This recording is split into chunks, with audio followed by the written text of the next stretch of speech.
Today, we are going deep on Ray Dalio, his latest thoughts on where the world is going. And man, it's a bit of a white knuckle ride, especially if you happen to be an entrepreneur just trying to figure out this crazy economic landscape.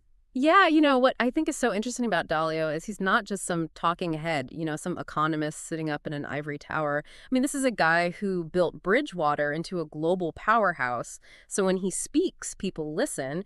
And what he's saying now is, well, a little unsettling, to put it mildly. Yeah, reading his stuff, I got to say, I felt a little knot in my stomach. It's like he's holding up this big flashing warning sign saying, fasten your seatbelts, folks, turbulence ahead. But let's try to, break this down a little bit. Dalio keeps talking about these 5 major forces shaping the world. Right. And he's looking at it all. I mean, everything from those massive debt cycles we keep hearing about to the whole U.S.-China thing, that power struggle, climate change. And then he throws in this real wild card, which is human inventiveness, which he seems to think is both a blessing and a curse at the same time. Okay, I'm already feeling a little overwhelmed. Yeah. But let's maybe start with something a little closer to home. Dalio's been making a lot of headlines with these predictions about the U.S. economy, specifically this idea that we're heading for a major debt crisis. And he's even got this 3% solution, I think he calls it, to try to fix it. Yeah, the 3% solution, it's like his alarm bell to the government. He's saying, look, if we don't get our act together and reduce the deficit to 3% of GDP, and that means like spending cuts, more taxes, the whole shebang, the treasury market's gonna, it's gonna go kaput. Wait, hold on. The treasury market, that's where the government sells bonds, right? I mean, what's the big deal if that goes haywire? Think of the treasury market as like the bedrock of the whole global financial system, okay? If investors lose confidence in U.S. bonds because the debt is just totally out of control, well, let's just say it wouldn't be pretty. We're talking stock market crash, interest rates through the roof, the whole 9 yards. So basically, if we don't hit that 3% target, our whole financial system is like teetering on the edge. I mean, it's kind of a big deal for, anyone who's investing right now. Oh, absolutely. And this is where Dalio's concern about AI starts to intertwine with this whole debt issue. He's saying that, yeah, AI has this incredible potential to, supercharge productivity and even create new wealth, but it's also probably going to make existing inequalities even worse. And if we're already, struggling with this massive debt burden, well, AI could actually speed up our economic problems. That's kind of a mind-blowing idea. So it's not just that AI might take our jobs, it's that it could make our country go broke. Well, it's a little more complicated than that, but I think Dalio's point is that we can't get so distracted by the shiny new tech that we ignore the underlying problems in our economy, right? And he's especially worried about this thing called stagflation, which is this nasty combination of slow growth and high inflation.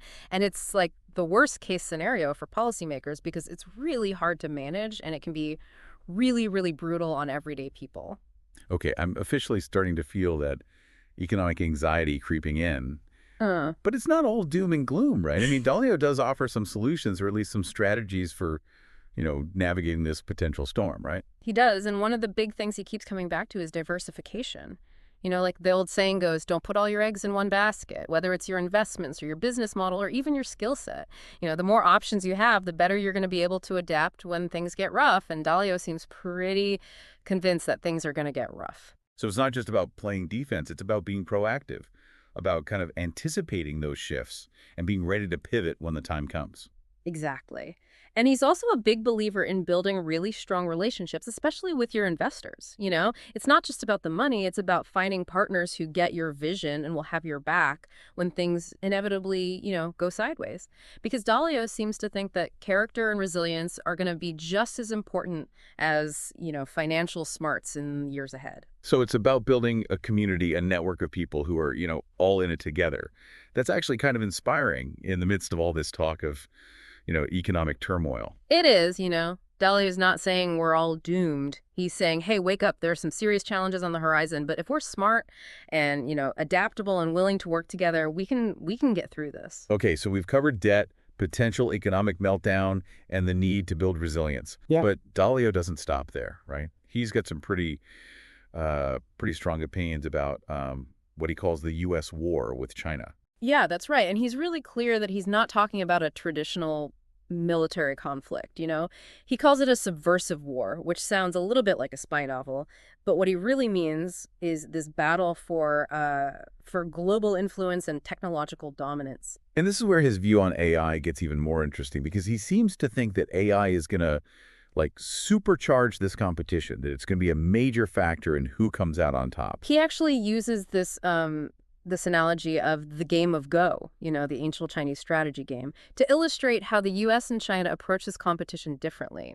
He says the U.S. tends to focus on, you know, short-term gains and kind of direct confrontation, while China's playing a much longer game, thinking decades ahead, and they're not afraid to use, you know, deception or indirect tactics to get what they want. So it's not just about who has the most advanced technology, it's about who can use it more strategically, who can kind of outmaneuver the other player.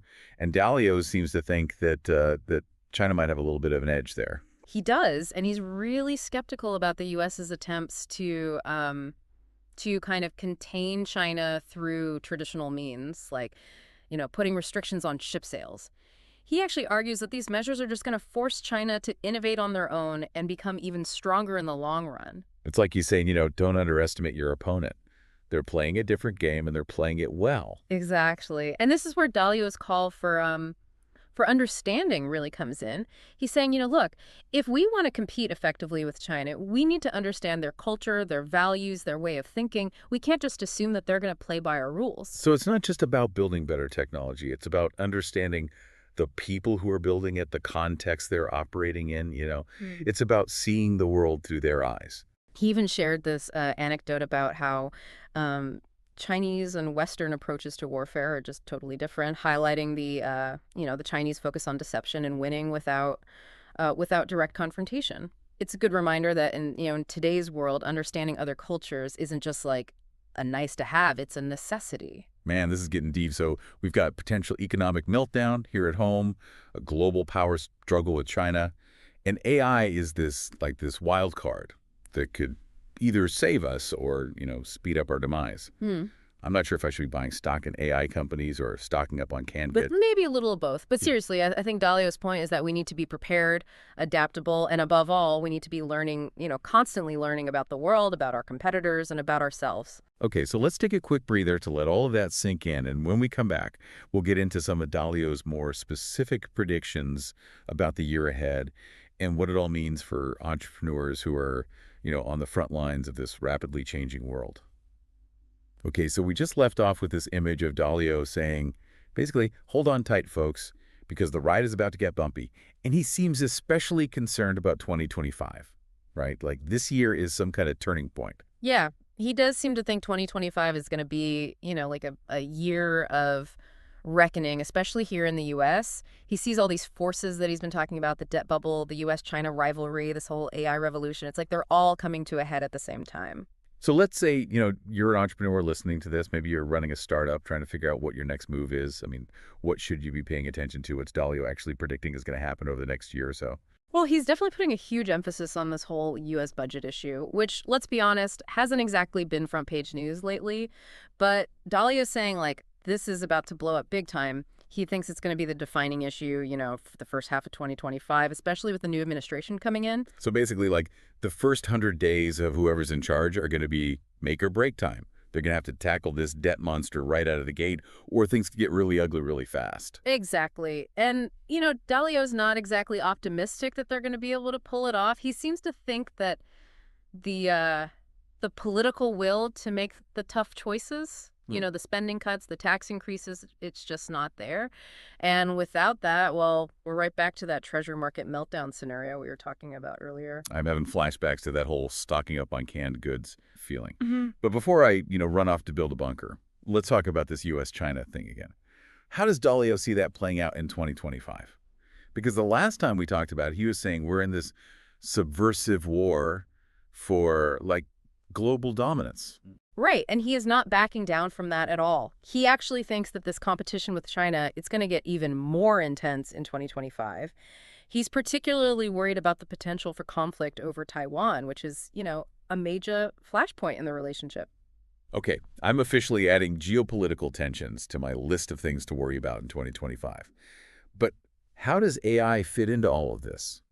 Because Dalio seems to see it as both a weapon and a potential solution, which is, I don't know, it's kind of confusing. Well, he definitely sees AI as like this key battleground in this whole competition. He argues that both the US and China are pouring massive amounts of money into, developing AI, and whoever comes out on top is going to have a serious strategic advantage. So it's like a technological arms race, but instead of missiles, it's algorithms and data. Exactly. And Dalio's point is that this is not just about, who can build the most powerful AI. Yeah. It's about who can integrate it the best, into their economy, their military, their entire society. So it's not just about the tech itself, it's about how you use it, how you adapt to it, Yeah. how you make it work for you. And, he's actually said that China might even be ahead of us when it comes to, like, real-world applications of AI, even if the U.S. is still leading in, say, chip development. Which I think is a little bit of a wake-up call for those of us who, just kind of assume that the U.S. is always at the forefront of technological innovation. Yeah, I think so too. It really speaks to Dalio's point about, needing to be humble and being open to learning from others, even our competitors. Okay, so if I'm hearing you right, Dalio's basically saying that 2025 is going to be this pressure cooker of a year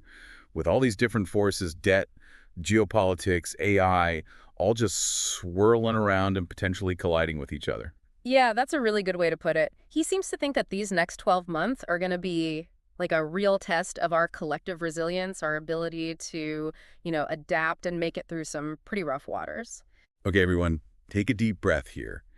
But before we, descend into total panic mode, Dalio also offers some glimmers of hope in the midst of all this doom and gloom, right? He's still a big believer in the power of human ingenuity, and he sees entrepreneurs as these key players in shaping the future. He does, he's always saying that these periods of, disruption, these times of big change, while they are challenging, they also create a ton of opportunities for people who are willing to embrace change and think outside the box. So it's not just about, hunkering down and waiting for the storm to pass. It's about looking for the silver lining, those new possibilities that kind of emerge in the middle of all the chaos. Exactly. And this is where, Dalio's advice about building resilience is so important. He's saying, look, things are going to get crazy, you're going to get knocked down, but it's about how fast you can get back up, how fast you can adapt, how fast you can learn from your mistakes. So it's not just about being tough, it's about being flexible, being open to new ideas, being willing to pivot when the situation calls for it. And he's also really into the power of education, too. He talks about how his son is really passionate about ed tech and has been working on bringing technology to underserved communities all around the world. Which is such a good reminder that, amidst all this talk about global competition and economic turmoil, there are still people out there who are focused on using technology to make a positive difference in the world. Yeah, and he actually shared some skepticism about the idea that that technology alone can solve problems like inequality in education.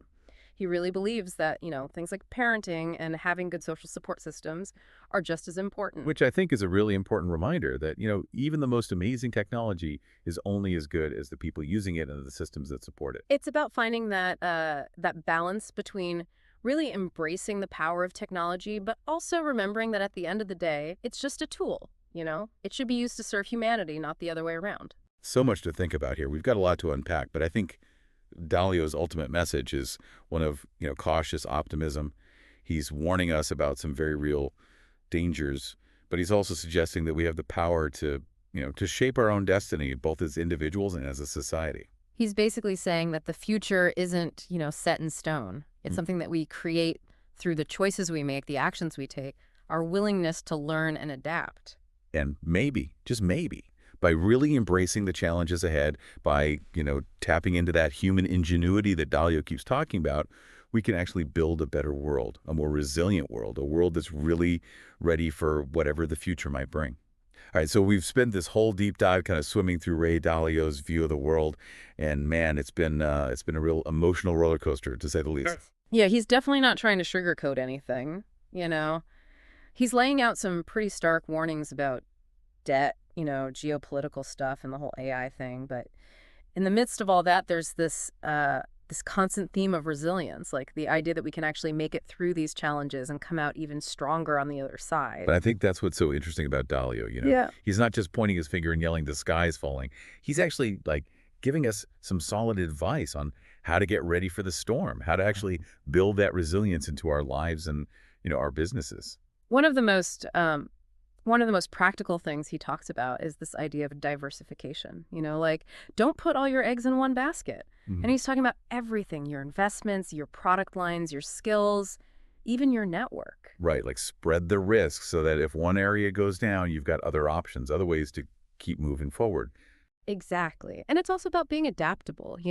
Like being open to changing direction when you need to, maybe shift your business model, learn something new, always be looking out for new opportunities on the horizon. Because the world's changing so fast. Yeah. Right. What worked yesterday might be totally irrelevant tomorrow. Yeah. So you got to be nimble. You got to be able to adjust on the fly. He also had that story about his son who's doing the ed tech thing, trying to bring technology to communities that don't have access to it.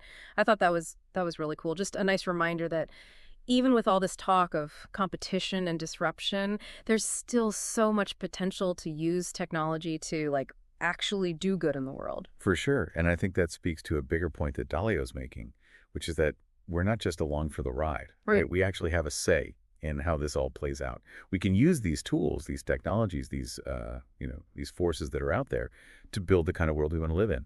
It's about taking responsibility, not just for our own lives and businesses, but for the bigger picture, for the systems that we're all a part of. So if we were to try and sum up Dalio's message, like, what are the key takeaways here for entrepreneurs? Well, I'd say number one, be prepared. Things are going to get a little crazy. There will be surprises. So build that financial safety net, diversify what you offer, cultivate those relationships that are going to support you when things get tough. Number two, be adaptable. Don't get stuck in your ways, Be willing to experiment, to make changes, to pivot when the market tells you to. Three, never stop learning. The world's moving at warp speed these days, so you have to keep upgrading your skills, keep learning, stay ahead of the game. And, last but not least, don't forget about the human side of all this. It's easy to get caught up in technology and disruption, but at the end of the day, business is all about people. Right. Building strong relationships with your team, your customers, your investors, that's what's going to make all the difference in the long run. It's about creating that sense of purpose, of community, of everyone working together to figure out how to navigate these uncharted waters. So as we wrap up this deep dive, I think the big question Dalio leaves us with is, can we use technology, especially AI, to actually break out of these destructive cycles he's been talking about? Or are we just going to fall into the same old patterns of human behavior that have caused crisis after crisis throughout history? Man, it's a really good question, and I don't think there's an easy answer. But what I do know is that, by having these conversations, by exploring these ideas, by challenging our own assumptions, we're at least starting to move in the right direction towards building a more resilient and hopeful future. And that's really what the deep dive is all about. So thanks for joining us. And until next time, keep diving deep.